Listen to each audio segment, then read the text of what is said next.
In this lesson, we'll take the legs that we built and attach them to the main body of our dinosaur.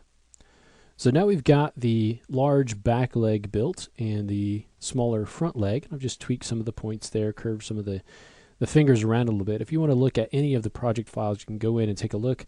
They're labeled by project, the lesson number. So this would be 09 begin if you want to start here, or any of the other files. So what we want to do now is start to combine this and this. And so as we did with the foot, we have a higher piece of geometry or resolution going into a lower piece of resolution, so we had to kind of tweak that a little bit. Here we have a little bit more freedom on deciding how that actually hooks up. So if we take a look at this, or if we just remember, the number of polygons or lines around the circle here for the base of the leg is 8. So we need to connect that up ideally with something the same resolution. So when we're talking about hooking it onto a polygon face like this, you're talking about basically 4 faces to get a resolution of 8. So to visualize that, you can just look at these 4 faces and you count around the perimeter of that. You've got 1, 2, 3, 4, 5, 6, 7, 8. So you're talking about connecting it with an area that encompasses 4 faces. So in this case, these are large enough where we can actually use those, okay? And so I would probably use these faces here. You could maybe use these 4. Either way, you're going to have to kind of get some geometry out of the way.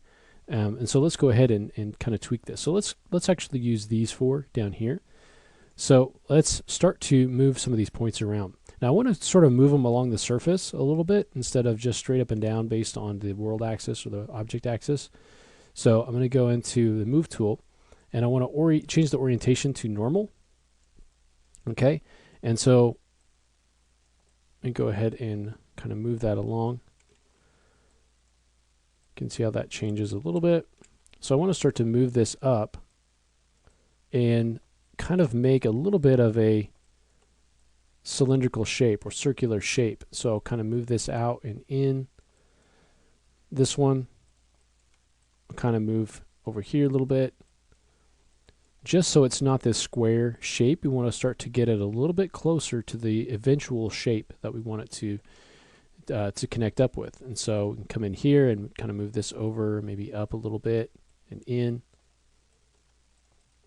Okay, and then once we get that kind of shaped the way that we want to, and we can still change it afterwards, but we can go ahead and select those polygons, and let's go ahead and delete those. Let's go ahead and delete that point in the middle that we left here.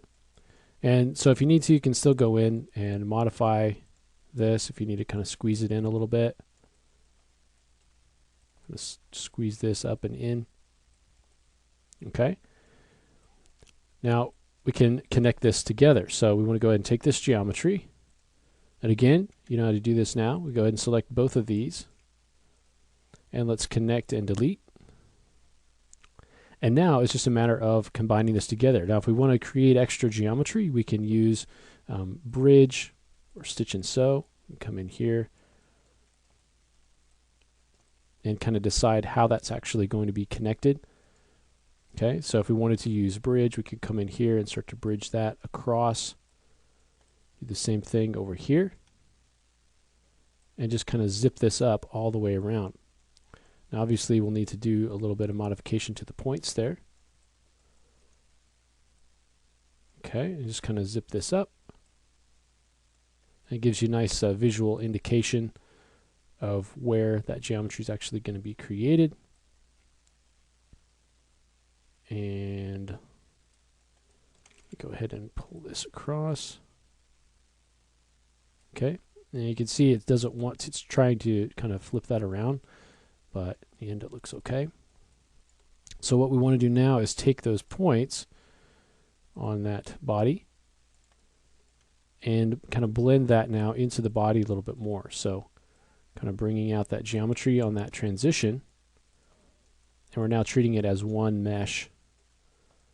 Kind of bringing that in and bringing this one out. And get a much softer transition between the leg and the body. Pull this in a little bit and pull this out as it sort of comes back into the body. And so now we have this sort of seamless mesh. And if you need to add more resolution, you can go ahead and use your knife to add that in, but you can see that that's now part of the same mesh.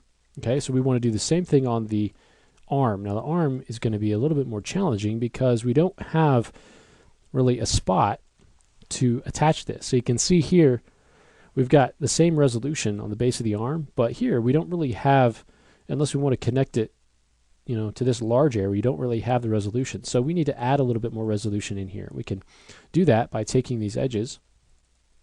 So I'm going to take, go ahead and take this edge and let's bevel it.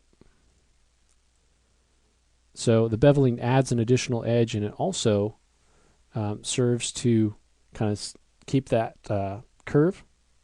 So it kind of tries to keep that curve in there.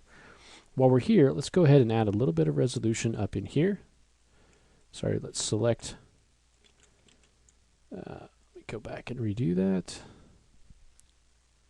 Excuse me for just a second. Rebevel that.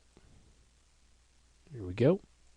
And now I actually want to go ahead and select another loop. So let's go ahead and select this one. And then we'll bevel that to create a little bit more even distribution here. So now we can kind of use these polygons here. And so at this point we can do this kind of the same thing we did with the leg, and that is to kind of move this. Now this one we're going to be kind of shrinking down actually a little bit. And so we can come in here and just sort of make that round kind of shape. And then select those 4 polygons. Delete them. Delete that point. And now we can start to blend this geometry together. Okay, so again, first we need to combine it. So we'll take both of these, connect them. And now we can use bridge, or we can use stitch and sew. Let me go ahead and select that edge here.